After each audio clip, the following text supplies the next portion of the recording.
ভদ্র আচরণই তোমার পরিচয়পত্র, যা তুমি জীবনের পথে চলতে গিয়ে অজ্ঞাতসারে সঙ্গী সাথীদের উপহার দিচ্ছ। শিষ্টাচারের অভ্যাস গড়ে তোলার অর্থই সকলের সাথে সৌন্দর্যপূর্ণ সম্পর্ক বজায় রেখে চলার বিদ্যাটি আয়ত্ত করা। ভদ্র আচরণের এই যে প্রাথমিক কলাকৌশল, এ শুধু মানুষের কল্যাণই করে। চরিত্র ভালো হলে ব্যবহারও ভালো হয়। হৃদয়ের দ্বারা এই ব্যবহার নিয়ন্ত্রিত হয় এবং প্রেরণা আসে যুক্তি বা বুদ্ধির কাছ থেকে।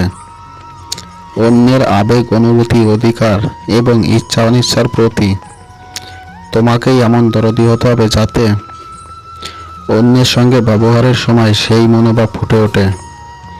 ভদ্র সহানুভূতি আচরণই সমাজ জীবনে সাফল্যের চাবিকাঠি।